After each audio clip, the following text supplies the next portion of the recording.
എന്നിട്ട് ജബ്ബാർ മൗലവി പറയാണ് ലാസ്റ്റ്. അപ്പൊ പിന്നെയും ചോദ്യമാണ്, അപ്പോൾ ഈ സഹായതേട്ടം മറഞ്ഞ വഴിയിൽ കൂടി ഉപകാരം പ്രതീക്ഷിച്ചു കൊണ്ടുള്ളതാകയാൽ ഇത് ശിർക്കിന്റെ ഗണത്തിൽ പെടുകയില്ലെന്ന് തെളിയിക്കാൻ കഴിയുമോ? അപ്പൊ ജബ്ബാർ മൗലവിന്റെ മറുപടി കേട്ടോ, ശിർക്കിന്റെ ഒരു കാരണവും അതിലില്ല, അതുകൊണ്ട് അത് ശിർക്കുമല്ല. മറഞ്ഞ വഴി എന്നാൽ നമുക്ക് കാണാൻ കഴിയാത്തത്, എങ്ങനെയാണെന്ന് നമുക്കറിയാത്തത് തുടങ്ങിയവയാണെന്ന് ഈ ലേഖകൻ മനസ്സിലാക്കിയിട്ടില്ല. അഭൗതിക മാർഗത്തിലൂടെയുള്ള സഹായം അവരിൽ നിന്ന് പ്രതീക്ഷിച്ചോ എന്നാണ് നോക്കേണ്ടത്. അതുണ്ടെങ്കിലാണ് ശബാബിൽ പറഞ്ഞതുപോലെ പ്രാർത്ഥനയാവുക. അപ്പൊ ഇയാള് പറഞ്ഞെന്താ അതിന്റെ ചുരുക്കം, ജിന്നിനോട് എങ്ങനെയും സഹായം തേടാ, എങ്ങനെ തേടിയാലും എങ്ങനെ സഹായിക്കുമെന്നൊന്നും നമുക്കറിയണ്ട. എന്താ ഈ പറഞ്ഞതിന്റെ ചുരുക്കം? ഉമർ മൗലവി അടക്കമുള്ള മുജാഹിദിന്റെ തലതൊട്ടപ്പന്മാർ അവർ എടുത്തുദ്ധരിച്ച അവരുടെ പൊളിയൻ തൗഹീദ് ഒന്നുകൂടി വൃത്തിയായി ജബ്ബാർ മൗലവിയും അതുപോലെ തന്നെ സക്കരിയ സലാഹിയും അതുപോലെ നമ്മള് ശംസുദ്ദീൻ പാരത്തുമൊക്കെ കുളിപ്പിച്ചു കെടുത്തിയിരിക്കുകയാണ്. ഇതാണ് ഓൽക്കറിയ. സമ്പാദത്തിനാണ് ചെന്നാലേ ജബ്ബാർ മൗലവിന്റെ വാദം എന്തായിരിക്കും? ജിന്നിനോട് തേടാം. അപ്പൊ വരിക്കിങ്ങനെ വരും.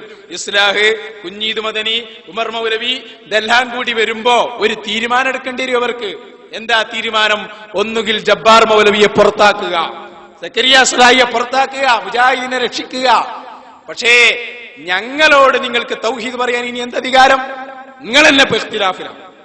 ഞങ്ങളതാ പറഞ്ഞു. ഞങ്ങളെ പോയിന്റ് എവിടെയെന്നറിയോ? ഓരോരുത്തർക്ക് തോന്നിയത് ആയത്തോതി ഇങ്ങനെ വ്യാഖ്യാനിക്കാം. ചേകനൂരിനൊരു ബുക്കുണ്ട്, നിസ്കാരം.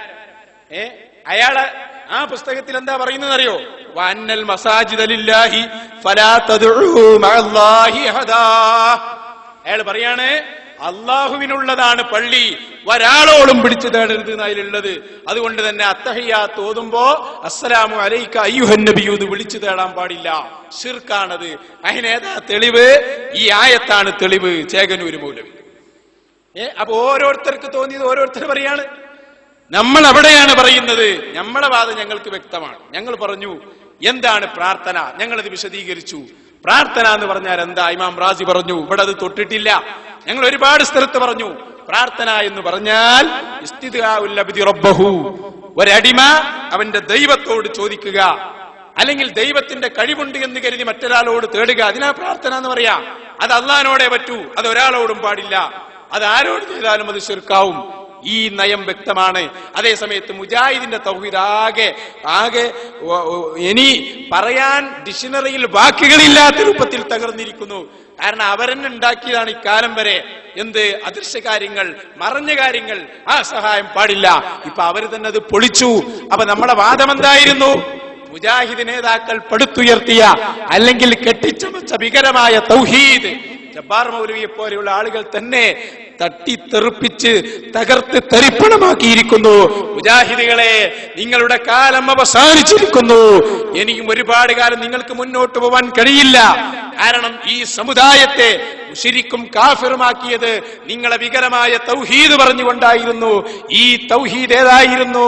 മനുഷ്യന്മാരെ കഴിവിന്റെ അപ്പുറത്തുള്ളത് ചോദിച്ചാൽ ശിർക്കാണെന്ന വാദം, അതുപോലെ മറഞ്ഞ വഴിയിലൂടെ സഹായം തേടിയാൽ അത് ശിർക്കാണെന്ന വാദം, അത് പറഞ്ഞിട്ടാണ് മുഹ്യിദ്ദീൻ ശൈഖിനെ വിളിക്കരുത്, മമ്പറത്ത് തങ്ങളെ വിളിക്കരുത്, അത് ശിർക്കാണെന്ന് നിങ്ങൾ പറഞ്ഞിരുന്നത്, പുലമ്പിയിരുന്നത്. ഇല്ല, ഇനി നിങ്ങൾക്കതിന്റെ അധികാരമില്ല. കാരണം മറഞ്ഞ വഴിയിലൂടെ സഹായം തേടാമെന്നും അത് ശിർക്കല്ല എന്നും നിങ്ങളുടെ ജബ്ബാർ മൗലവിയും സക്കരിയ സലാഹിയും പ്രഖ്യാപിച്ചിരിക്കുന്നു. അവിടെയാണ് ജിന്ന് എന്ന വിഷയം പൂർണ്ണമാകുന്നത്. ഇല്ല, ജിന്ന് എന്ന വിഷയം ഈ ലോകത്തുള്ള ഒരു മുജാഹിദുകാരൻ പഠിക്കുമ്പോ, നിങ്ങളെ കൂട്ടത്തിൽ സക്കരിയ സലാഹി ഇരിക്കുമ്പോ, ജബ്ബാർ മൗലവി ഇരിക്കുമ്പോ ഞങ്ങളെ ആക്ഷേപിക്കാൻ നിങ്ങൾക്ക് അധികാരമില്ല. ഇതെന്തുകൊണ്ട് സംഭവിച്ചു?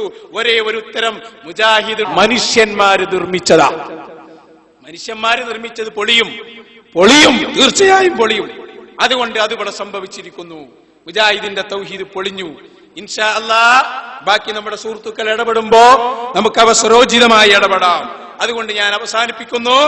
എന്റെ സഹോദരങ്ങളോട്, ലോകത്തിന്റെ പല ഭാഗത്തു നിന്നും ഈ ശബ്ദം ശ്രവിച്ചുകൊണ്ടിരിക്കുന്ന പ്രിയപ്പെട്ട കൂട്ടുകാരോട് പറയാനുള്ളത്, മുജാഹിദിന്റെ ഏതെങ്കിലും മൗലവിമാരെ കെണിവലകളിൽ കുടുങ്ങി അല്ലാഹു അല്ലാത്തവരോട് പ്രാർത്ഥിക്കരുത്, ഇതാണ് മുജാഹിദിന്റെ വാദം, അത് നല്ല വാദല്ലേ എന്ന് വിചാരിച്ച് കുടുങ്ങിയിട്ടുണ്ടെങ്കിൽ നിങ്ങൾ ആലോചിക്കുക. പ്രാർത്ഥന എന്ത് എന്ന് അവർക്ക് അറിയാത്തത് കൊണ്ട് പറ്റിയ അമളിയാണത്. പ്രാർത്ഥന എന്ത് എന്ന് പഠിച്ചാൽ അത് അവർ പറയൂല. അപ്പൊ അവര് പറഞ്ഞത് മറഞ്ഞ വഴിയിലൂടെയുള്ള സഹായം എന്നാണ്. അത് അവരെന്നെ പൊളിച്ചു. കാരണം ഇപ്പൊ നമ്മളും മുജാഹിദുകളും തമ്മിൽ ഒരൊറ്റ വ്യത്യാസമേ ഉള്ളൂ. എന്താ? നമ്മൾ ഔലിയാക്കളും അമ്പിയാക്കളോട് ചോദിക്കുന്നു, അത് ശിർക്കല്ല എന്ന് പറയുന്നു. മുജാഹിദ് പറയുന്നു അത് ശിർക്കാണ്. പക്ഷേ അമ്പിയാക്കൾ ഔലിയാക്കളോട് അതിന്റെ പകരം ആരോട് ചോദിക്കാം? ജിന്നുകളോടും മലക്കുകളോടും ചോദിക്കാം. ഇത് പഴയകാല മൗലവിമാരും പറഞ്ഞതിന്റെ കടകവിരുദ്ധമാണ്. അതുകൊണ്ട് അവരെ തൗഹീദ് അവര് തന്നെ പൊളിച്ചത് കൊണ്ട് ഇനി വഹാബിസത്തിന് നിലനിൽപ്പില്ല. ഈ പറഞ്ഞ വാചകത്തിന് ഇങ്ങനെ ഞങ്ങൾ ഉദ്ധരിച്ച ഉദ്ധരണികൾ എടുത്തുകൊണ്ട് മറുപടി പറയാൻ ഒരൊറ്റ മൗലവിക്കും സാധ്യമല്ല. ഇൻഷാ അല്ലാഹ് ജിന്നുമായുള്ള ഈ സമരം ഞങ്ങൾ തുടരുക ജന്നതയും മുജാഹിദിന്റെ അവസാനവുമായി ജിന്ന് പോകൂ എന്ന് ഈ സമയത്ത് ഞങ്ങൾ ഉറപ്പിച്ചു പറയുകയാണ്. ഇൻഷാ അല്ലാഹ് ഇനി നമ്മുടെ സഹോദരന്മാരൊക്കെ ഈ വിഷയത്തിൽ ഇടപെടും, പറയും, സംസാരിക്കും. അതുകൊണ്ട് നിങ്ങളൊക്കെ വളരെ സജീവമായി ഈ ചർച്ചയിൽ പങ്കെടുക്കണം എന്ന് എന്റെ കൂട്ടുകാരോട് ഓർമ്മപ്പെടുത്തി ഞാനിപ്പോൾ പറഞ്ഞതിൽ ഇനി വായിക്കാനുള്ള ഭാഗങ്ങളോ അല്ലെങ്കിൽ അവ്യക്തമായ ഭാഗങ്ങളോ ഉണ്ടെങ്കിൽ സഹോദരങ്ങൾക്ക് ചോദിക്കാം. ഇവിടെ മൗലവിമാർ റൂമിലുണ്ടോ? പലരുമുണ്ട്.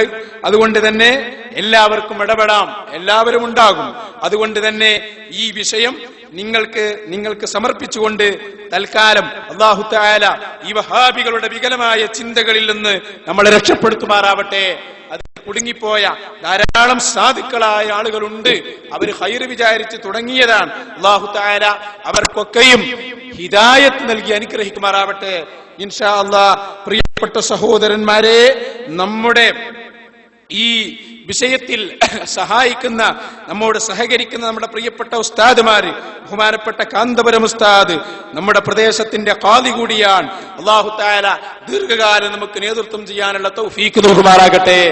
അതുപോലെ ഇന്നും നമ്മുടെ ഈ പുളിക്കൽ വ്യവസ്ഥ നടക്കുന്നു എന്നറിഞ്ഞപ്പോ വളരെ നന്നായി നമ്മൾ ആശീർവദിച്ച് ഇതൊരു വലിയ വിജയമാകുമെന്ന് നമുക്ക് ആശംസിച്ചു തന്ന ബഹുമാനപ്പെട്ട പേരോട് ഉസ്താദ്, അല്ലാഹുവേ നീ ആഫിയത്തോടെ ദീർഘായുസ് നൽകണം റഹ്മാനെ. അതുപോലെ ഈ പരിപാടി നമ്മുടെ വ്യവസ്ഥ എല്ലാ സമയത്തും വീക്ഷിച്ച് നമ്മുടെ കൂടെ തന്നെ ഫോണിലുണ്ടായിരുന്ന ബഹുമാനപ്പെട്ട അലവി സഖാഫി ഉസ്താദ്, അല്ലാഹു ദീർഘായുസ്സും ആഫിയത്തും നൽകുമാറാകട്ടെ. മുജാഹിദ് മൗലവിയെ നേരിൽ പിടിക്കാൻ വേണ്ടി നമ്മുടെ കൂടെ ഓടിയെത്തിയ ഏലംകുളം സഖാഫി ഉസ്താദ് അവറുകൾ, അതുപോലെ റഷീദ് സഖാഫി കുറ്റിയാടി, അങ്ങനെ തുടങ്ങിയ ധാരാളം ആളുകൾ ഈ വിഷയത്തിൽ ഇടപെട്ടു. കാരണം ജിന്നും ജബ്ബാറുമാണെന്ന് പറഞ്ഞപ്പോ സ്വാഭാവികമായും എല്ലാവരും വളരെ നല്ല മനസ്സോടെ നമ്മുടെ ഈ മഹത്തായ വിപ്ലവത്തോട് സഹകരിച്ചു, നമുക്ക് നേതൃത്വം നൽകി. അല്ലാഹുവേ നീ അവർക്കൊക്കെയും ആഫിയത്ത് നൽകണം റഹ്മാനെ. ഞങ്ങൾക്ക് തണലായി പ്രവർത്തിക്കുന്ന ഞങ്ങളെ പ്രിയപ്പെട്ട ഉസ്താദുമാര്, സുലൈമാൻ ഉസ്താദിനെ പോലെയുള്ള, ബാബ ഉസ്താദിനെ പോലെയുള്ള ഞങ്ങളുടെ പ്രിയപ്പെട്ട ഗുരുവര്യന്മാർ, അതുപോലെ ഈ പ്രദേശത്തുള്ള ധാരാളം ഉമറാക്കൾ, ഞാൻ ആരെയും പേരെടുത്ത് പറയുന്നില്ല, ഈ സമയത്ത് നമ്മുടെ കൂടെയുള്ള ഉമറാക്കൾ, നമ്മുടെ പള്ളിയിലെ ഉസ്താദ്, അങ്ങനെ തുടങ്ങി ധാരാളം ആളുകൾ, ഇൻഷാ അല്ലാഹ് എല്ലാവർക്കും അല്ലാഹു അർഹമായ പ്രതിഫലം നൽകുമാറാകട്ടെ. നമ്മുടെ നേതാക്കളുടെ കൂടെ സ്വർഗീയ ലോകത്ത് അല്ലാഹു നമ്മെ ഒരുമിച്ച് കൂട്ടി അനുഗ്രഹിക്കുമാറാവട്ടെ. വാക്കുകൾക്ക് തൽക്കാലം വിട. അസ്സലാമു അലൈക്കും വറഹ്മത്തുള്ളാഹി വബറകാതുഹു. അസ്സലാമു അലൈക്കും വറഹ്മത്തുള്ളാഹി. എൻ്റെ ശബ്ദം കേട്ടുകൊണ്ടിരിക്കുന്ന ലോകത്തിന്റെ വിവിധ ഭാഗങ്ങളിലുള്ള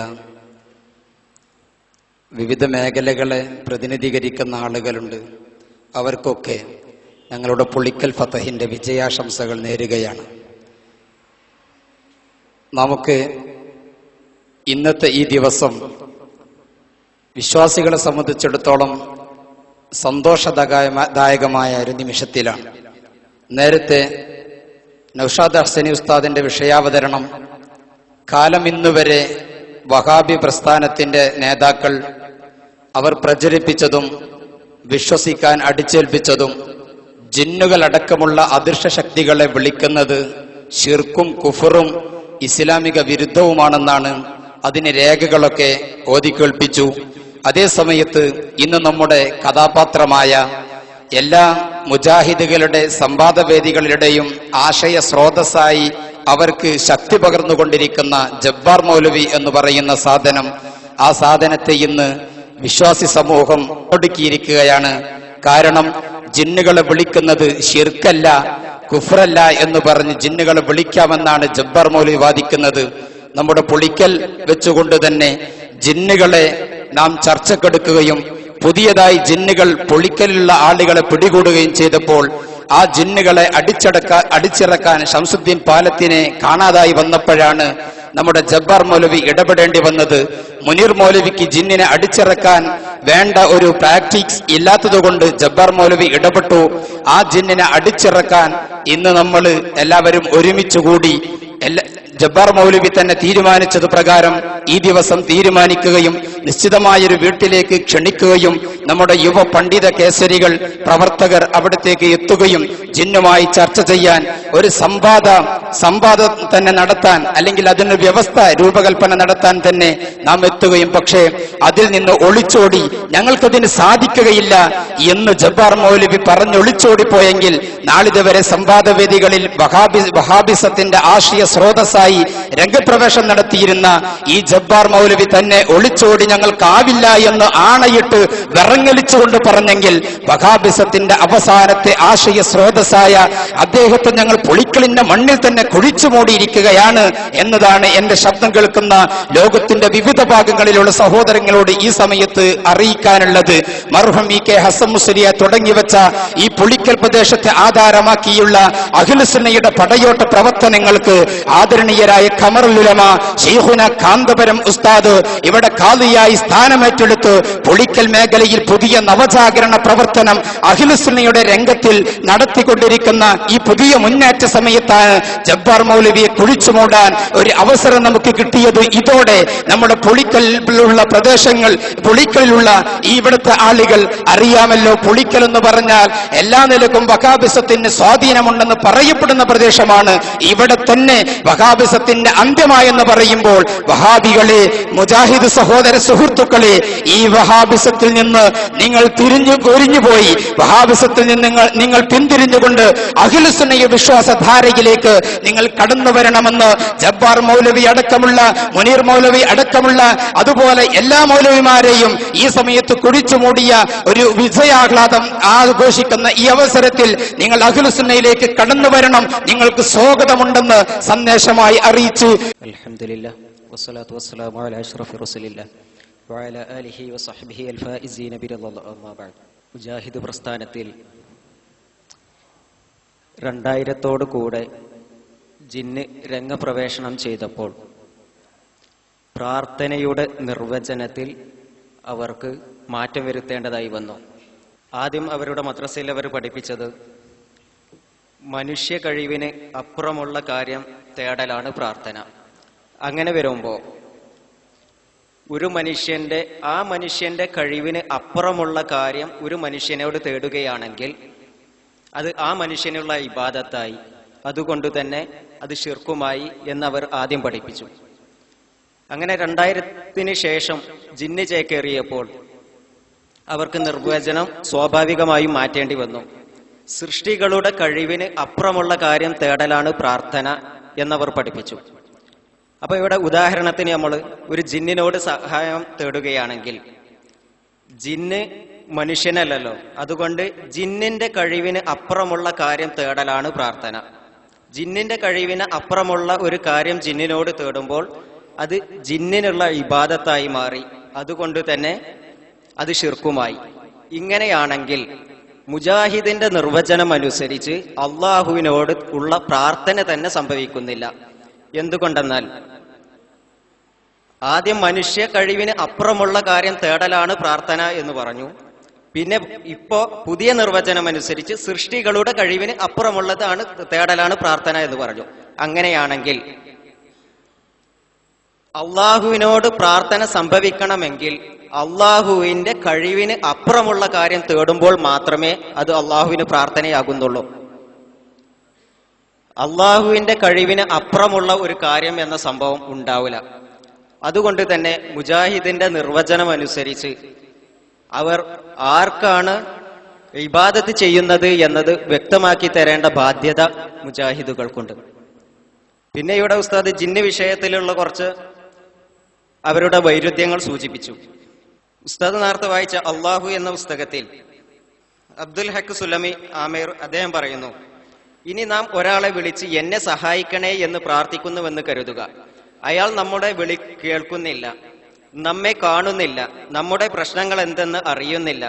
അറിഞ്ഞാൽ തന്നെ സഹായിക്കാൻ അയാളുടെ കൈവശം ഒന്നുമില്ല. എന്നാലും അയാൾ നമ്മെ സഹായിക്കുമെന്ന് കരുതി അയാളെ വിളിച്ചു പ്രാർത്ഥിക്കുന്നുവെങ്കിൽ അത് അനുവദനീയമല്ലാത്ത സഹായതേട്ടമാണ്. മാത്രവുമല്ല, അയാൾ സഹായിക്കുന്നുണ്ടെങ്കിൽ തന്നെ അതെങ്ങനെയാണെന്ന് നമുക്കറിയുകയുമില്ല. ഈ സഹായം തരുമെന്ന് വിശ്വസിക്കുന്നവർ ചിലപ്പോൾ മരണപ്പെട്ടവരോ ജീവിച്ചിരിക്കുന്നവരോ ആകാം. പ്രവാചകന്മാരോ സ്വാലിഹുകളോ മലക്കുകളോ ജിന്നോ ആരും ആകാം. ആരായാലും ഈ അവസ്ഥയിൽ സഹായം തേടുന്നത് ഷിർക്കാണ്. ജിന്നിനോട് സഹായം തേടൽ ഷിർക്കാണ് എന്ന് വളരെ വ്യക്തമായി ഇപ്പോഴും മുജാഹിദ് സെന്റർ കേരള നെതുവത്തുൽ മുജാഹിദീൻ പ്രസിദ്ധീകരിച്ചതാണ് ഈ പുസ്തകം. ഇപ്പോഴും അവരുടെ ബുക്ക് സ്റ്റാളിൽ ഇത് വാങ്ങാൻ കിട്ടും.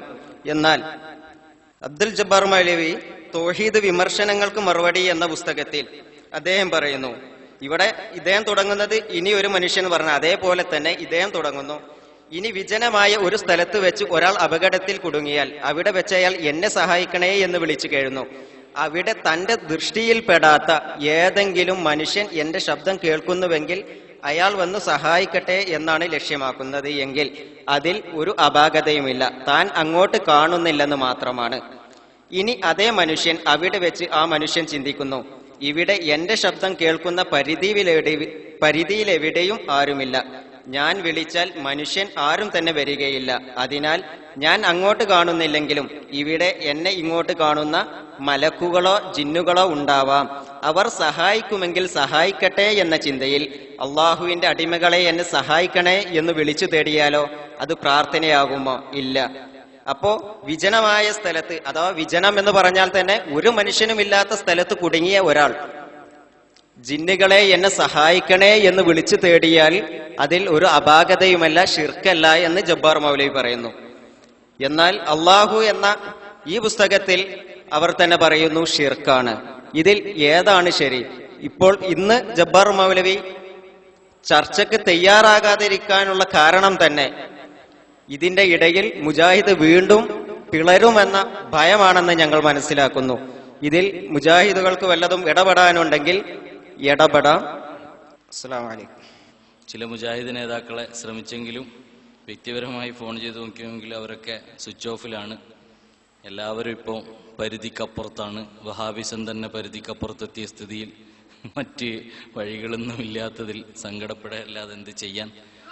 വൈകുന്നേരമൊക്കെ ചലിച്ചുകൊണ്ടിരുന്ന പല ഫോണുകളും, റിങ് ചെയ്തുകൊണ്ടിരുന്ന പല ഫോണുകളും മഗ്‌രിബിന് ശേഷം നിശബ്ദമായിരിക്കുന്നു. വല്ലാത്തൊരു ജാമറാണ് എന്നിവിടെ വഹാബിസത്തിനെതിരെ പ്രയോഗിക്കപ്പെട്ടത് എന്നതിൽ നമുക്ക് സന്തോഷിക്കാം. ഇൻഷാ അല്ലാഹ് നമുക്കൊപ്പം തൊട്ടടുത്ത സമയത്തിൽ തന്നെ ഫൈസൽ ഹസനി രണ്ടത്താണി ലൈനിൽ വരും. അസ്സലാമു അലൈക്കും വറഹ്മത്തുള്ളാഹി വബറകാതുഹു.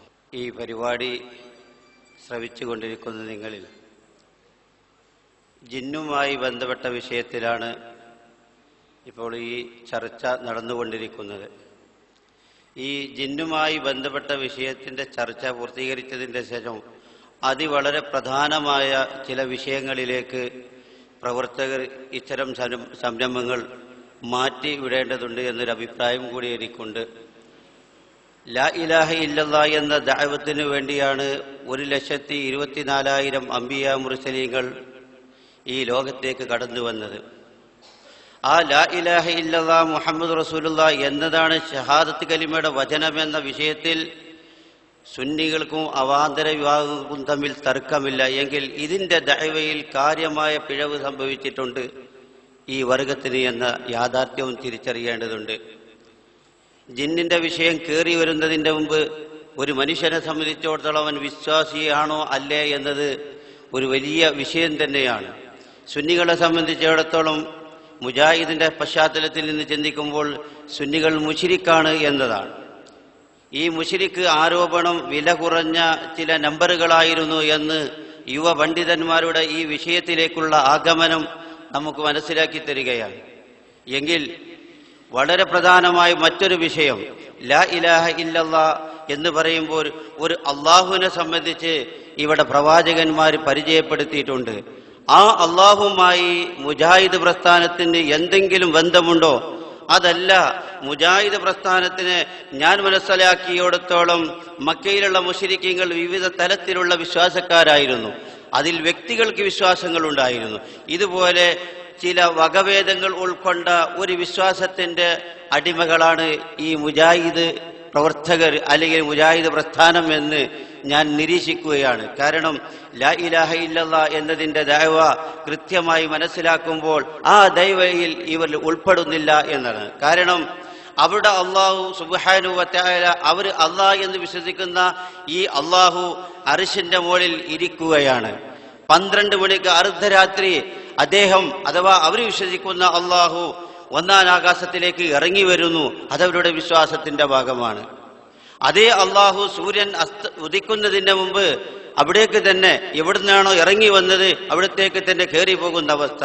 ഇത് അള്ളാഹുവിനെ സംബന്ധിച്ചിടത്തോളം ഒരു നിലക്കും ഉൾക്കൊള്ളാൻ കഴിയാത്ത, അല്ലെങ്കിൽ പ്രമാണങ്ങളുടെ മുമ്പിൽ നമുക്ക് സമ്മതിക്കാൻ കഴിയാത്ത ഒരു യാഥാർത്ഥ്യമാണ്. ഇത് ഇസ്ലാമിന്റെ പ്രതിവശത്താണ്, ഇത് ഇസ്ലാമിന്റെ അകത്തളങ്ങളിലല്ല എന്നത് നമ്മൾ തിരിച്ചറിയണം. ഞാൻ എന്നെ സംബന്ധിച്ചിടത്തോളം പറയുമ്പോൾ 22 വർഷം പ്രവാസ ജീവിതം നയിക്കുകയും ആ പ്രവാസ ജീവിതത്തിൽ എനിക്ക് ഒരുപാട് അനുഭവങ്ങൾ മുജാഹിദ് പ്രസ്ഥാനത്തെ കുറിച്ചിട്ടുണ്ട്.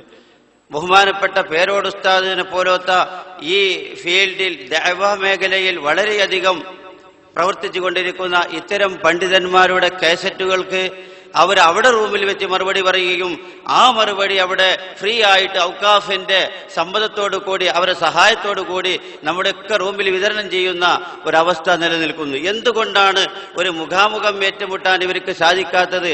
ഇവർ മാളങ്ങളിലേക്ക് ഉൾവലിയാനുള്ള കാരണം എന്താണെന്ന് ചോദിച്ചാൽ ആശയ പാപ്പരത്വമാണ് അതിന്റെ മിനിമം മറുപടി എന്നാണ് ഇവിടെ സൂചിപ്പിക്കാനുള്ളത്. അതുകൊണ്ട് യാഥാർത്ഥ്യങ്ങൾ ഉൾക്കൊള്ളാൻ അഹ്ലു സുന്നയിലേക്ക് നിങ്ങൾ കടന്നു വരിക എന്നാണ് സാമാന്യം സാധാരണക്കാരായ മുജാഹിദ് പ്രവർത്തകരോട് ഈ സന്ദർഭം സൂചിപ്പിക്കാനുള്ളത്. അതുകൊണ്ട് തന്നെ വിശ്വാസപരമായി അവർ ഇസ്ലാമിന്റെ അകത്തളങ്ങളിൽ ഇല്ല എന്നതാണ് നമുക്ക് നിരീക്ഷിക്കാൻ കഴിയുന്നത്. കാരണം അർശിന്റെ മുകളിൽ ഇരിക്കുന്ന അള്ളാഹു, അവിടുന്ന് 1-ാം ആകാശത്തിലേക്ക് ഇറങ്ങി വരുന്ന അള്ളാഹു, ആ അള്ളാഹു തന്നെ സൂര്യൻ ഉദിക്കുന്നതിന് മുമ്പ് ഇറങ്ങി വന്ന സ്ഥലത്തേക്ക് കയറി പോകുന്ന അള്ളാഹു. ഇതൊക്കെ പരിവർത്തനങ്ങളാണ്. നമുക്കറിയാം, ശാസ്ത്രീയമായി ചിന്തിച്ചാൽ ഒരു പരിവർത്തനം നടക്കണമെങ്കിൽ ആ പരിവർത്തനം നടക്കുന്ന വസ്തുവിലേക്ക് നാം ആവശ്യമാവുകയാണ്. അപ്പോൾ അവിടെ അള്ളാഹുവിന് അർശിന്റെ മുകളിൽ ഇരുന്ന് കാര്യങ്ങൾ നിയന്ത്രിക്കാൻ കഴിയുന്നില്ലെങ്കിൽ 1-ാം ആകാശത്തേക്ക് ഇറങ്ങി വരേണ്ടതുണ്ട്. അള്ളാഹു സമദ് എന്ന് പറയുന്ന ആ ഐഡന്റിറ്റിക്കെതിരാണ് സഹോദരന്മാരെ അത്. അതുകൊണ്ട് തന്നെ ഈ ചീഞ്ഞുനാറിയ വിശ്വാസം ജനങ്ങളിലേക്ക് അടിച്ചേൽപ്പിക്കുന്ന സമീപനത്തിൽ നിന്ന് മുജാഹിദ് എന്നേക്കുമായി വഹാബിസത്തെ കെട്ടിക്കാൻ യുവപ്രവർത്തകരായ നമ്മളും ഉലമാവും ചേർന്ന് ഒരു കൈ നോക്കുകയാണെങ്കിൽ ഈ സമകാലികതയിൽ നിന്ന് അങ്ങനെ ഒരു പ്രസ്ഥാനത്തെ നമുക്ക് കാണാൻ സാധ്യമല്ല. ആ രൂപത്തിലാക്കി തീർക്കാൻ സാധിക്കും. അല്ലാഹു റബ്ബുൽ ഇസ്സത്ത് നമുക്ക് അതിന് തൗഫീഖ് ചെയ്തു തരുമാറാവട്ടെ. വആഖിറു ദഅവാനാ അൽഹംദുലില്ലാഹി റബ്ബിൽ ആലമീൻ. അസ്സലാമു അലൈക്കും വറഹ്മത്തുള്ളാഹി വബറകാതുഹു.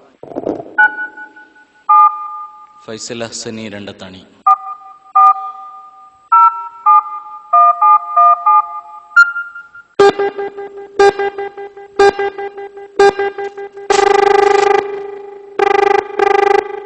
ഹലോ, പറയൂ. അസ്സലാമു അലൈക്കും. വലൈക്കും. മുഹമ്മദ് രാമത്തലിയാണ്, പുളിക്കലിൽ നിന്നാണ്. പറയൂ. ഇന്ന് നമ്മുടെ സംവാദ വ്യവസ്ഥ കഴിഞ്ഞ കഥകളൊക്കെ നിങ്ങൾ കേട്ടിരിക്കുന്നു. അതെ, കേട്ടു. അപ്പോ അതിനെക്കുറിച്ചൊന്ന് പ്രേക്ഷകർക്ക് കേൾക്കാൻ പറ്റും വിധം ചിന്നാണ് വിശ്വം ഈ വിഷയത്തിൽ വഹാബി പ്രസ്ഥാനത്തെ വല്ലാതെ കുഴക്കിയ, ഒരുപാട് പ്രഭാഷണങ്ങൾ നടത്തിയ ഒരു പണ്ഡിതൻ എന്ന നിലയിൽ അന്നത്തേരിയിലും മറ്റും വഹാബിസത്തെ ചങ്ങലക്കിട്ട, വഹാബി ജിന്നിട്ടത് താങ്കളാണല്ലോ. ആ നിലയിൽ സമൂഹത്തിന് വേണ്ടി താങ്കളുടെ ഒരു ഇടപെടൽ. മുജാഹിദ് പ്രസ്ഥാനം ഇന്ന് എത്തിപ്പെട്ടിരിക്കുന്നത് ഏറ്റവും വലിയ ഒരു ആദർശ പ്രതിസന്ധിയിലാണ് എന്നത് ഇപ്പോ എല്ലാവർക്കും സൂര്യപ്രകാശം പോലെ വ്യക്തമായി എന്ന് നമുക്ക് മനസ്സിലാക്കാൻ സാധിക്കും. എന്തുകൊണ്ടെന്ന് വെച്ചാൽ മുജാഹിദ് പ്രസ്ഥാനം ലോകത്തുള്ള മുസ്ലിമീങ്ങളെ മുഴുവനും മുസ്ലിക്കാക്കുവാൻ വേണ്ടി അവർ അള്ളാഹുവല്ലാത്ത പ്രാർത്ഥിക്കുന്നു എന്ന ഒരു ആരോപണമായിരുന്നു. യഥാർത്ഥത്തില് സ്വാഭാവികമായും എന്താണ് പ്രാർത്ഥന എന്ന് അവർ നിർവചിക്കേണ്ടിയിരുന്നു. കാലങ്ങളായി വിശുദ്ധ ഖുർആൻ നിർവചനം പഠിപ്പിക്കുന്ന ഗ്രന്ഥമല്ലെന്നും അതുകൊണ്ട് പ്രാർത്ഥനയുടെ നിർവചനം അതിൽ കണ്ടെത്താൻ സാധിക്കില്ലെന്നും കുറച്ചു കാലം പറഞ്ഞ ആളുകൾ പക്ഷേ കൊട്ടപ്പുറം സംവാദവും തുടർന്നുള്ള സംവാദങ്ങളിൽ നിരന്തരമായി ശിർക്കിന്റെയും പ്രാർത്ഥനയുടെയും നിർവചനങ്ങളെ കുറിച്ചുള്ള ചോദ്യങ്ങൾ ഉയർന്നപ്പോ അതിന് മറുപടി പറയാൻ നിർബന്ധിതരാവുകയും ഉമർ മൗലവിയെ പോലെയുള്ള ആളുകൾ ഫാത്തിഹയുടെ തീരത്തി എന്ന പുസ്തകത്തിലും തുടർന്ന് ധാരാളം പുസ്തകങ്ങളിലും അഭൗതികമായ കാര്യങ്ങളിൽ അഭൗതികമായ കാര്യങ്ങളിൽ സഹായം ചോദിക്കുന്നതിനേക്കാണ് പ്രാർത്ഥന എന്നും അത് ആരോട് ചോദിച്ചാലും പ്രാർത്ഥനയാണെന്നും പറയുകയുണ്ടായി. പ്രത്യേകിച്ച് ഉമർ മൗലവി തന്റെ പുസ്തകം ഫാത്തിഹയുടെ തീരത്തിൽ മുഴുവനും പറയുന്നത് അഭൗതികമായ നിലയ്ക്ക് ഏത് ഗുണം പ്രതീക്ഷിച്ചാലും അല്ലാഹു അല്ലാത്തവരിൽ നിന്ന് പ്രതീക്ഷിച്ചാൽ അത് അവർക്കുള്ള പ്രാർത്ഥനയും ശിർക്കുമാണ് എന്നായിരുന്നു. നേരത്തെ കിട്ടുന്നതിനെ കുറിച്ചും മന്ത്രത്തെക്കുറിച്ചും അതുപോലെയുള്ള കാര്യങ്ങളെക്കുറിച്ചൊക്കെ അദ്ദേഹം പറഞ്ഞെടുത്ത് ഈ അഭൗതികമാണ് മാനദണ്ഡമായി പറയുന്നത്. ജിന്നുകളിൽ നിന്നുള്ള സഹായം അഭൗതികമാണെന്നും അതുകൊണ്ട് ആ ജിന്നുകളിൽ നിന്ന് സഹായം പ്രതീക്ഷിക്കുന്നത് പ്രാർത്ഥനയാണെന്നും ഒക്കെ അദ്ദേഹം പറയുന്നുണ്ട്. എന്നാൽ പിൽക്കാലത്ത് മുജാഹിദ് പ്രസ്ഥാനത്തിലേക്ക് ജിന്നുകൾ ചേക്കാറിയാനൊക്കെ നമ്മൾ കാണുകയും അറിയുകയും ചെയ്തു. അതിന്റെ അടിസ്ഥാനത്തിൽ ജിന്നുകളോടുള്ള സഹായം ചോദിക്കൽ പ്രാർത്ഥനയുടെ പരിധിയിൽ വരില്ലെന്ന് സക്കരിയ സലാഹിയെ പോലെയുള്ള ആളുകൾ പറഞ്ഞതോടുകൂടിയാണ് മുജാഹിദ് പ്രസ്ഥാനത്തില് പിന്നീട് കിളർപ്പിന്റെ ഒരു തിരികൊളുത്തുന്നതെന്ന് നമുക്ക് മനസ്സിലാക്കാൻ സാധിക്കുന്നു. ഇവിടെ മുജാഹിദ് പ്രസ്ഥാനത്തില് സക്കരിയ സലാഹിയോടൊപ്പം ചേർന്ന വിഭാഗം പക്ഷെ അവര് അദ്ദേഹത്തിന്റെ ആശയങ്ങളോട് പൂർണ്ണമായി യോജിക്കാതിരിക്കുകയും അങ്ങനെ ഔദ്യോഗിക വിഭാഗം എന്നറിയപ്പെടുന്ന എ.പി. അബ്ദുൽ ഖാദർ മൗലവി തുടങ്ങിയ ആളുകൾ ഈ ഇദ്ദേഹത്തിനെതിരെ ശക്തമായി രംഗത്ത് വരികയും ചെയ്ത ഒരു പ്രതിസന്ധി ഘട്ടത്തിലാണ് ഇപ്പോൾ മുജാഹിദ് പ്രസ്ഥാനം നീങ്ങിക്കൊണ്ടിരിക്കുന്നത്.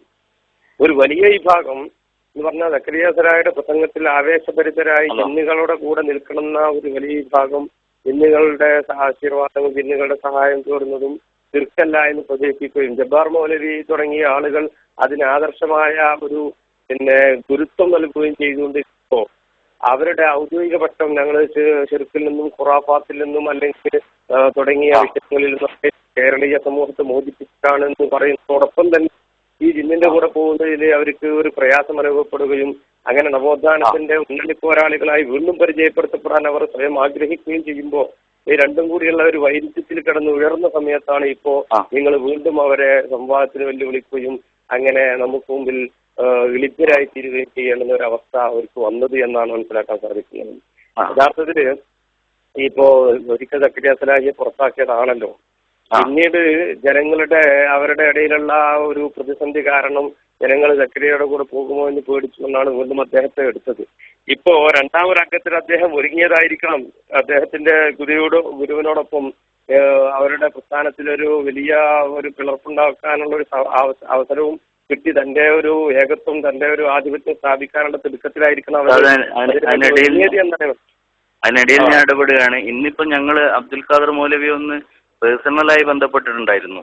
ആ സമയത്ത് വൈകുന്നേരം അദ്ദേഹം പറഞ്ഞത് സക്കരിയ സലാഹി അടക്കമുള്ള ആളുകൾ പങ്കെടുത്ത ഒരു സദസ്സിൽ വെച്ച് സ്റ്റേറ്റ് കമ്മിറ്റിയുടെ ജമിയത്തുൽ ഉലമയുടെ നേതാക്കളൊക്കെ ഇരിക്കുന്ന സദസ്സിൽ നിന്ന് ഞങ്ങളൊരു തീരുമാനമെടുത്തിട്ടുണ്ട്. അതിനെതിരെ ഇനി സക്കരിയ അല്ല ആര് പറഞ്ഞാലും അവർ സംഘടനക്ക് പുറത്താണ് എന്നാണ്.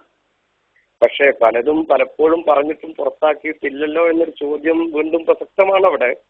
ഏതായിരുന്നാലും ഈ അങ്ങനെ ഒരു നേതാവ് പറഞ്ഞ അനുയായിയുടെ മുമ്പിൽ ഒരു ബുദ്ധിമുട്ടാകുന്ന ഒരു രംഗമാണ് നമ്മൾ ഇത്രയും കാലം കണ്ടത്. കാരണം അതിനുശേഷം അദ്ദേഹത്തിന്റെ പ്രസംഗങ്ങളിലും എഴുത്തുകളിലും ഒക്കെ പ്രത്യേകിച്ചും ഇസ്ലാഹ് മാസികയില് ഒതുക്കുങ്ങലിലെ അമീറിന്റെ നേതൃത്വത്തിലുള്ള ഇസ്ലാഹ് മാസികയില് അവര് വീണ്ടും ജിന്നിനെ കുറിച്ചും അതിന്റെ കാര്യങ്ങളെ കുറിച്ചൊക്കെ വളരെ വിശദമായി തന്നെ എഴുതിക്കൊണ്ടിരിക്കുന്ന ഒരു സംഭവമാണ് നമ്മൾ കണ്ടുകൊണ്ടിരിക്കുന്നത്. വാലിനെ തലയെ നിയന്ത്രിക്കുന്ന വാലിന്റെ ഒരു ചിത്രം പ്രത്യേകിച്ചും ഈ കേരളത്തിൽ മാത്രം ആണ് നമ്മൾ അനുഭവിച്ചുകൊണ്ടിരിക്കുന്നത് എന്നാണ് എനിക്ക് മനസ്സിലാക്കാൻ സാധിക്കുന്നത്.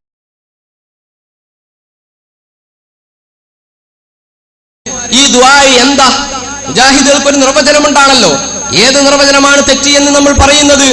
ഇപ്പോൾ ഏറ്റവും ലേറ്റസ്റ്റ് ആയ നിർവചനം ഞാൻ വായിക്കാം. സൃഷ്ടികൾക്ക് നൽകപ്പെട്ട കഴിവിന് അതീതമായ കാര്യങ്ങളിൽ സഹായം തേടലാണ് പ്രാർത്ഥന. ഇതാണ് പുതിയ നിർവചനം. ഈ ഇടയ്ക്ക് ജിന്നുകൾ മുജാഹിദ് പ്രസ്ഥാനത്തിലേക്ക് ചേക്കേറുകയുണ്ടായി. ജിന്നുകൾ ഹാളറായി എന്ന് പറഞ്ഞാൽ ഹാളറാവിൽ തന്നെയായിരുന്നു അവിടെ നടന്നത്. അങ്ങനെ ചേക്കേറിയതിന്റെ അടിസ്ഥാനത്തിൽ അവരുടെ ഡെഫിനിഷനുകളിൽ ചില വ്യത്യാസങ്ങൾ വരികയുണ്ടായി. അതുവരെ മനുഷ്യ കഴിവിനതീതമായ കാര്യങ്ങളിൽ സഹായം ചോദിക്കലാണ് പ്രാർത്ഥന എന്ന് പേർത്തും എഴുതിയിരുന്ന ആളുകൾ പിന്നീട് സൃഷ്ടികളുടെ കഴിവിനതീതമായ കാര്യങ്ങൾ സഹായം ചോദിക്കലാണെന്ന് എഴുതി. അങ്ങനെ ഒരു വ്യത്യാസം, ആ വ്യത്യാസത്തിലേക്ക് വരുമ്പോൾ അവർക്കുണ്ടായിരുന്ന ആ വാചകങ്ങളിലെ പ്രശ്നങ്ങൾ പോലും നമുക്ക് കൃത്യമായി മനസ്സിലാക്കാൻ സാധിക്കുന്നുണ്ട്. നമുക്ക് അവരുടെ നാവിലുള്ള ഋതുത്വം പോലും മനസ്സിലാക്കാൻ സാധിക്കുന്നുണ്ട്. സൃഷ്ടികളിൽ, മനുഷ്യരിൽ നിന്ന് സൃഷ്ടികളിലേക്കുള്ള ആ പ്രാർത്ഥനയുടെ നിർവചനത്തിലുള്ള വ്യത്യാസം. ഒരു കാര്യം ഞാൻ പറഞ്ഞു തരാം. പണ്ട് കുഞ്ഞീദ് മദനി എന്ന് പറയുന്ന ഇവരുടെ തൗഹീദിന്റെ ഏറ്റവും വലിയ പടനായകനായിരുന്ന വ്യക്തിയുണ്ടല്ലോ, അദ്ദേഹം എഴുതിയ ഒരു പുസ്തകം, മുജാഹിദ് പ്രസ്ഥാനത്തിന് അബദ്ധം സംഭവിച്ചെന്ന് പറയുമ്പോൾ സ്വാഭാവികമായും അവരുടെ പുസ്തകങ്ങളൊക്കെ ഉദ്ധരിക്കേണ്ടി വരും. എപ്പോഴാണ് അദ്ദേഹം പറയുന്നു, നജീബ് താമരശ്ശേരി ചുരത്തിലൂടെ ഇറങ്ങി വരുന്ന ഒരു ബസ്സിൽ സഞ്ചരിക്കുന്നു. 6ാമത്തെ വളവിലെത്തിയപ്പോൾ ബസ്സിന്റെ ബ്രേക്ക് പൊട്ടി. ഇടതുവശത്ത് ഉയർന്നു നിൽക്കുന്ന കുന്നുകൾ, വലതുവശത്ത് അത്യഘാതമായ ഗർത്തം. അവന്റെ മുഴുവൻ ശക്തിയും തന്ത്രവും തളർന്നു പോകുന്നു. അവൻ പഠിച്ച 18 അടവും നിഷ്ഫലമായി തീരുന്നു. ഇനി മനുഷ്യാതീത ശക്തിക്ക് മാത്രമേ തന്നെ രക്ഷിക്കാൻ കഴിയൂ എന്ന് അവൻ ഉറപ്പിക്കുന്നു. ഈ സന്ദർഭത്തിലാണ് പരമമായ വിനയത്തിന്റെയും താഴ്മയുടെയും പ്രകടനമെന്ന ഇബാദത്തിന്റെ നിർവചനം പരിപൂർണമായി മനുഷ്യനിൽ പ്രകടമാകുന്നത്. മനുഷ്യ കഴിവ് എന്നത് കൃത്യമായി അങ്ങ് വിവേചിച്ചു തോന്നുന്നു. എപ്പോഴാണ് മനുഷ്യ കഴിവിന് അതീതമായത്? ചില ആൾക്കാർ ഇപ്പൊ മനുഷ്യ കഴിവും സൃഷ്ടിയുടെ കഴിവ് ഒന്ന് തന്നെയാണ് ഞങ്ങൾ പറഞ്ഞത്, അത് ചില പ്രയോഗത്തിലുള്ള വ്യത്യാസം മാത്രമാണെന്ന് വരുത്തി തീർക്കാൻ വേണ്ടി ശ്രമിക്കുന്നുണ്ട്. അതിനെ തകർക്കുവാൻ വേണ്ടിയിട്ടാണ് ഞാൻ പറയുന്നത്. എന്ത്? താമരശ്ശേരി ചുരത്തിലെ 6ാമത്തെ വളവിൽ നിന്ന് ബസ്സിന്റെ ബ്രേക്ക് പൊട്ടിയ ഉദാഹരണം നിങ്ങൾ പറയാറില്ലേ? ആ സമയത്താണത്രേ മനുഷ്യാതീതമായ ശക്തികളിലേക്ക് ആവശ്യമായി വരുന്നത്, പരമമായ വണക്കത്തിന്റെ സന്ദർഭം ഉണ്ടാകുന്നത്. അങ്ങനെ ഒരു മുജാഹിദ് സുഹൃത്ത് ഇങ്ങനെ ബസ്സിൽ യാത്ര ചെയ്യുകയാണെന്ന് സങ്കല്പിക്കുക. ആരെങ്കിലും ആയിക്കോട്ടെ, നമ്മുടെ ഹനീഫ മൗലവി തന്നെ ആയാലും പ്രശ്നമില്ല. അങ്ങനെ സഞ്ചരിക്കുകയാണ്. അങ്ങനെ ഇരിക്കുകയാണ് എന്തുണ്ടായത്? പെട്ടെന്ന് ബസ്സിന്റെ ബ്രേക്ക് പോയത്. ഈ സമയത്ത് മൗലവി ചിന്തിക്കുകയാണ്, എന്ത് ശരിയാ, മനുഷ്യാതീത സൃഷ്ടികളുടെ കഴിവിനപ്പുറത്തുള്ളത് ചോദിക്കലല്ലേ പ്രാർത്ഥനയാവുകയുള്ളൂ. പുതിയ നിർവചനം അതാണല്ലോ. അതുകൊണ്ട് സൃഷ്ടികൾ എന്ന് പറഞ്ഞാൽ ഇത് ജിന്നുകളൊക്കെ പെടും. ഇവിടെ വലിയ ചുരമാണ്, ജിന്നുകൾ ഉണ്ടാകാൻ നല്ല സാധ്യതയുണ്ട്. അതുകൊണ്ട് വല്ല ജിന്നും ഈ പരിസരത്തുണ്ടെങ്കിൽ, എന്റെ ശബ്ദം ശ്രവിക്കുന്നുണ്ടെങ്കിൽ, ജിന്നേ എന്നെ ഒന്ന് സഹായിക്കണേ, എന്നെ ഒന്ന് പൊക്കിയെടുത്ത് കൊണ്ടുപോകണേ. പണ്ട് ഞാൻ ശബാബിൽ വായിച്ചത് ഓർമ്മയുണ്ട്. എന്ത്? ജിന്നുകൾക്ക്, പിശാചുക്കൾക്കൊക്കെ മനുഷ്യനെ അന്തരീക്ഷത്തിലൂടെ താങ്ങിയെടുത്ത് കൊണ്ടുപോകാൻ സാധിക്കും. അങ്ങനെ എന്നെ ഒന്ന് സഹായിക്കണേ എന്ന് ജിന്നിനോട് ചോദിച്ചാൽ പ്രാർത്ഥനയാവുകയില്ല എന്നാണ് പുതിയ ഗവേഷണം. എന്നാലോ കുഞ്ഞീദ് മദനി പഠിപ്പിച്ച തൗഹീദ് മുജാഹിദുകളെ, നിങ്ങളുടെ ബസ്സിന്റെ ബ്രേക്ക് പൊട്ടിയ തൗഹീദ് ഉണ്ടല്ലോ, നമ്മുടെ ബാലുശ്ശേരി ചിലപ്പോ പറയാറുണ്ട്, പേരോട് കുളത്തിലൂടെ ആരും രക്ഷിക്കാനില്ല. അപ്പോ മൊയ്തീൻ ശൈഖേ എന്ന് വിളിച്ചാൽ പേരോട് മുശ്രിക്കായി. ഞാൻ ചോദിക്കട്ടെ, കുളത്തിൽ വീണത് അനീഫ മൗലവിയാണെന്ന് സങ്കല്പിക്കുക. ആ സമയത്ത് അദ്ദേഹം ചിന്തിക്കുകയാണ്, അല്ലെങ്കിൽ കടലിൽ യാത്ര ചെയ്യുകയാണ്. മക്കാ മുശ്രിക്കുകൾക്ക് പോലും അള്ളാഹുവിനെ ഓർമ്മ വരുന്ന സന്ദർഭം എന്നാണല്ലോ മുജാഹിദുകൾ പറയാറുള്ളത്. വിശുദ്ധ ഖുർആൻ അങ്ങനെ പഠിപ്പിച്ചിട്ടുമുണ്ടല്ലോ. നോക്കൂ നിങ്ങൾ, ആ സമയത്ത് എന്താ ചിന്തിക്കുകയാണ്? ഇവിടെ ജിന്നുകൾ ഉണ്ടാകാൻ സാധ്യതയുണ്ടല്ലോ, മലക്കുകൾ ഉണ്ടാകാൻ സാധ്യതയുണ്ടല്ലോ, എന്തായാലും മലക്കുകൾ ഉണ്ടാകുമല്ലോ. മലക്കേ സഹായിക്കണേ, ജിന്നെ സഹായിക്കണേ എന്ന് പറഞ്ഞാൽ നിങ്ങളുടെ പുതിയ നിർവചനം അനുസരിച്ച്, പുതിയ നിർവചനം എന്താ? സൃഷ്ടികളുടെ കഴിവിന് അതീതമായ കാര്യങ്ങൾ ചോദിക്കലാണ്. സൃഷ്ടികളുടെ കഴിവിൽപ്പെട്ടത് തന്നെയാണിത്. കാരണം ജിന്നിനൊക്കെ ഒന്ന് കൊണ്ടുപോയി എന്നെ രക്ഷപ്പെടുത്തുക എന്നുള്ളത് പ്രയാസമുള്ള കാര്യമല്ല. എത്ര ജിന്നുകൾ നമുക്കറിയാം. സുലൈമാൻ നബി അലൈഹി ഇസ്ലാമിന്റെ കൊട്ടാരം പോലും കൊണ്ടുവരാൻ നിങ്ങൾ എഴുന്നേൽക്കുന്നതിന് മുമ്പ് കൊണ്ടുവരാമെന്ന് ഇഫ്രീത്ത് വിളിച്ചില്ല. അതുകൊണ്ടാണ് നമ്മുടെ സുല്ലമി സാഹിബ് ചോദിച്ചത്, അല്ല എന്ത് തൗഹീദാണ് മുജാഹിദുകളെ നിങ്ങളെ തൗഹീദ്? മമ്പർത്തങ്ങൾ വിളിച്ചാൽ ശിർക്ക്, എന്നാലോ ഈ ഇഫ്രീത്ത് ജിന്നിനെ വിളിച്ചാൽ തൗഹീദ്. എന്ത് തൗഹീദാ? പുതിയ നിർവചനം, പ്രാർത്ഥനയുടെ പുതിയ നിർവചനം, അത് തെറ്റാണ് എന്ന് ഞങ്ങൾ തെളിയിക്കുന്നത് നിങ്ങളുടെ പഴയ നിർവചനം അനുസരിച്ചാണ്, കുഞ്ഞീദ് മദനിയുടെ നിർവചനം അനുസരിച്ചാണ്. രണ്ടും ഒന്നാണെന്ന് പറയണ്ട. ഈ സമയത്താണ്, ചുരത്തിൽ വെച്ചാണ് നിങ്ങളുടെ എല്ലാ മനുഷ്യാതീതമായ ശക്തിയിലേക്ക് ആവശ്യമാവുകയും പരമമായ വണക്കമുണ്ടാവുകയും ചെയ്യുന്നത്. കഴിഞ്ഞില്ല, ജിന്നിനോട് ചോദിക്കാമെന്ന് വരെ ഇവിടെ ഇരിക്കുന്ന മൗലവി എഴുതി വെച്ചിട്ടുണ്ട്. നോക്കൂ നിങ്ങൾ, പകൽ വെളിച്ചത്തിൽ വിജനമായ മരുഭൂമിയിലൂടെ വഴിയറിയാതെ നടന്നു നീങ്ങുന്ന ഒരാൾ, പരിസരത്താരെയും കാണുന്നില്ല. ഇവിടെ എന്റെ ശബ്ദം കേൾക്കുന്ന ആരെങ്കിലും എന്നെ സഹായിക്കട്ടെ എന്ന് നിലച്ച് പടപ്പുകളെ എന്നെ സഹായിക്കണേ, പടപ്പുകളെ എന്നെ സഹായിക്കണേ, എനിക്കൊന്ന് വഴി കാണിച്ചു തരണേ എന്ന് ഉച്ചത്തിൽ വിളിച്ചു പറയുന്നുവെങ്കിൽ അഭൗതികമായ മാർഗത്തിലുള്ള സഹായ തേട്ടം അതിലില്ല എന്ന് പറഞ്ഞാൽ അത് ശിർക്കല്ല. എന്റെ മുജാഹിദ് സുഹൃത്തുക്കളെ, ഇത്രയും കാലം ബ്രേക്ക് പൊട്ടിയ ഒരു തൗഹീദുമായിട്ടല്ലേ നമ്മൾ സഞ്ചരിച്ചിരുന്നത്? ആ സമയത്ത് നമ്മളൊന്ന് ചിന്തിച്ചു നോക്കണം. ഞാൻ വഴിയറിയാതെ കുടുങ്ങി, അപ്പൊ അള്ളാഹുവിനെ മാത്രമേ വിളിക്കണമെന്നല്ലേ ഇത്ര കാലം നമ്മൾ പഠിച്ചത്? ഇപ്പോൾ നമ്മുടെ ആളുകൾ നമ്മോട് പറയുന്നത് ജിന്നിനെ വിളിക്കാം, ഇത് നിങ്ങളുടെ മാസിക ഒറിജിനൽ കോപ്പി എന്റെ കയ്യിലുണ്ട്. നിങ്ങളുടെ തൗഹീദിന്റെ ഏറ്റവും വലിയ ഗോഡൌണായ വ്യക്തി പഠിപ്പിക്കുന്നത് എന്താണെന്നറിയുമോ? അദ്ദേഹം പറയുന്നത് ജിന്നുകളെ വിളിച്ചുകൊള്ളൂ, മലക്കുകളെ വിളിച്ചുകൊള്ളൂ, പടപ്പുകളെ സഹായിക്കട്ടെ, ജിന്ന് സഹായിക്കട്ടെ എന്ന നിലക്ക്. എപ്പോഴാ മലക്കിനെ വിളിക്കൽ ശിർക്കാകുന്നത്? ഏത് പ്രശ്നമുണ്ടാകുമ്പോൾ മലക്കിനെ വിളിച്ചുകൂടെ? ഇത്രകാലം ഞങ്ങൾ അല്ലാഹുവിന്റെ ആളുകളാണ്, ഞങ്ങൾ തൗഹീദിന്റെ ആളുകളാണ്, ഞങ്ങൾ ഖുർആൻ മുറുക്കി പിടിക്കുന്ന ആളുകളാണെന്ന് പറഞ്ഞു പോയ ആ തൗഹീദ് ഇവിടെ ഇതാ പൊളിഞ്ഞ് പാളീസായി പോവുകയാണ്. അതുകൊണ്ട് തന്നെ നിങ്ങളുടെ നിർവചനം അനുസരിച്ച് മനുഷ്യ കഴിവിനതീതമായ കാര്യങ്ങൾ ചോദിക്കലാണ് ശിർക്ക് എന്ന് പറഞ്ഞാൽ ഇപ്പോൾ പറഞ്ഞ നിർവചനം തെറ്റാണെന്ന് വരും. സൃഷ്ടികളുടെ കഴിവിനതീതമായതാണ് എന്ന് പറയുകയാണെങ്കിൽ മുമ്പ് പറഞ്ഞത് തെറ്റാണെന്ന് വരുമെന്ന് മാത്രമല്ല, ഏത് പ്രതിസന്ധി ഘട്ടങ്ങളിലും ജിന്നുകളുടെ കയ്യിൽപ്പെട്ട കാര്യങ്ങൾ അവരോട് ചോദിച്ചാൽ ശിർക്കാവുകയില്ല എന്ന അപകടകരമായ വാദത്തിലേക്ക് നിങ്ങൾ എത്തിപ്പെടും. ശുദ്ധ ഖുർആൻ പറഞ്ഞത് എന്താണെന്ന് അറിയുമോ? നിങ്ങൾക്ക് ഓദിക്കോ, നിങ്ങൾ അവരോട് ദുആ ചെയ്യുകയാണെങ്കിൽ ലാ യസ്മഉ ദുആഅക്കും, നിങ്ങളുടെ ദുആ അവർ കേൾക്കുകയില്ല. ആരൊക്കെ? ഹനീഫ മൗലവി നമുക്ക് പഠിപ്പിച്ചു തന്നില്ലേ കോട്ടക്കൽ സംവാദത്തിൽ വെച്ച്? അതിൽ ജിന്ന് പെടും, മലക്ക് പെടും, പിശാച് പെടും. ആ ക്ലിപ്പ് ഒന്നുകൂടി നിങ്ങൾ ആവർത്തിച്ച് കേൾക്കുക, എന്നിട്ട് പറയുക ജിന്ന് പെടും. ജിന്നിനോട് ചോദിച്ചാൽ അതും ശിർക്കാണ് എന്ന്.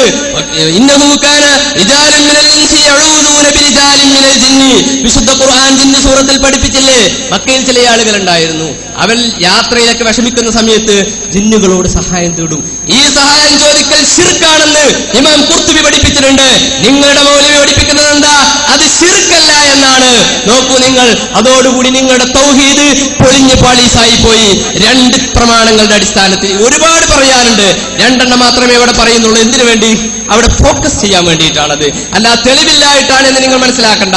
ഞങ്ങൾക്ക് പറയാനുള്ള ഞങ്ങളുടെ പ്രാർത്ഥന അല്ലെങ്കിൽ ഞങ്ങളുടെ ദുആ അത് ശരിയാണോ തെറ്റാണോ എന്ന് പഠിപ്പിക്കേണ്ട സദസ്സല്ലല്ലോ ഇത്. ഇപ്പോൾ നമുക്ക് പഠിപ്പിക്കാനുള്ളത് നിങ്ങളുടെ തൗഹീദ് ശരിയാണോ തെറ്റാണോ എന്നാണ്. രണ്ട് കാര്യങ്ങളുടെ അടിസ്ഥാനത്തിൽ അത് തെറ്റാണെന്ന് ഇവിടെ തെളിയിച്ചു കളഞ്ഞു. ഒന്ന്, മുഅ്ജിസത്ത് കറാമത്തിന്റെ അടിസ്ഥാനത്തിലുള്ള സഹായാർത്ഥന തെറ്റല്ല എന്ന് ഹബീബ് റസൂലുള്ളാഹി സ്വല്ലല്ലാഹു അലൈഹി വസല്ലം തങ്ങൾ എന്റെ വഫാത്തിന് ശേഷം വിളിച്ചാൽ പോലും ഉത്തരം ചെയ്യുമെന്ന അർത്ഥത്തിൽ നമ്മോട് പഠിപ്പിച്ചിട്ടുണ്ടെങ്കിൽ, നമുക്ക് അവിടുന്ന് അഭയകേന്ദ്രമാണെന്ന് പഠിപ്പിച്ചിട്ടുണ്ടെങ്കിൽ നമുക്ക് അത് ശിർക്കല്ല എന്ന കാര്യം വ്യക്തമായി. മാത്രവുമല്ല വിശുദ്ധ ഖുർആൻ ശിർക്കാണെന്ന് പറഞ്ഞത്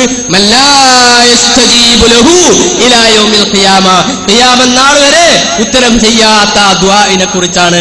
രണ്ടാമതായി പറയാനുള്ളത്, പ്രതിസന്ധി ഘട്ടങ്ങളിൽ പെടുന്ന സമയത്ത് ജിന്നുകളോട് സഹായാർത്ഥന നടത്തൽ അത് ശിർക്കാണോ ശിർക്കല്ലേ? പ്രതിസന്ധി ഘട്ടം എന്ന് പറയുമ്പോ ഇപ്പോ മഴയില്ലാത്ത സമയത്ത് മീകായിലിനോട് മഴയെ തേടിയാൽ ശിർക്കാണോ ശിർക്കല്ലേ? പണ്ടൊരു ശബാബ് എനിക്ക് ഓർമ്മയുണ്ട്, 10 വർഷങ്ങൾക്ക് മുമ്പ് ശബാബിൽ ഇങ്ങനെ ഒരു കാര്യം പറയുന്നത് ഓർമ്മ. ചുരുക്കി പറയട്ടെ, 2-3 കാര്യങ്ങളാണ് ഇപ്പൊ പറഞ്ഞത്. ശിർക്ക് മഹാപാതകമാണ്. ശിർക്ക് ആരോപണം അതും വലിയ പാതകം തന്നെയാണ്. മുസ്ലിങ്ങളെ ശിർക്ക് ആരോപിച്ചുകൊണ്ട് ചില ആളുകൾ അവരെ അബൂജഹിലുകൾ അല്ലെങ്കിൽ അബൂജഹിലുകളെക്കാൾ കടുത്ത മുശ്രിക്കുകളാക്കുന്ന ഒരു പ്രവണത ലോകത്ത് നിലനിൽക്കുന്നു. അതിനെതിരെ സമരം ചെയ്യേണ്ട ധാർമ്മികമായ ഉത്തരവാദിത്വം ഉണ്ടായതുകൊണ്ടാണ് ഇങ്ങനെ ഒരു സംവാദം സംഘടിപ്പിക്കപ്പെട്ടിരിക്കുന്നത്. ഇത് എന്തുകൊണ്ടാണ് അവരങ്ങനെ പറയുന്നത്? ദുആ എന്നതിന് തെറ്റായ അർത്ഥം വെച്ചതുകൊണ്ടാണ് ഇങ്ങനെ ഒരു പ്രശ്നമുണ്ടായത്. ദുആ ഇനിവർ പറഞ്ഞ അർത്ഥം അല്ലാഹു വിശുദ്ധ ഖുർആനിൽ പഠിപ്പിച്ചതല്ല, ഹബീബ് റസൂലുള്ളാഹി സ്വല്ലല്ലാഹു അലൈഹി വസല്ലം തങ്ങളും പറഞ്ഞതല്ല. സമയം ദീർഘമായതുകൊണ്ട് ഞാൻ നിർത്തുന്നു. വസ്സലാമു അലൈക്കും വറഹ്മത്തുള്ളാഹി വബറകാതുഹു.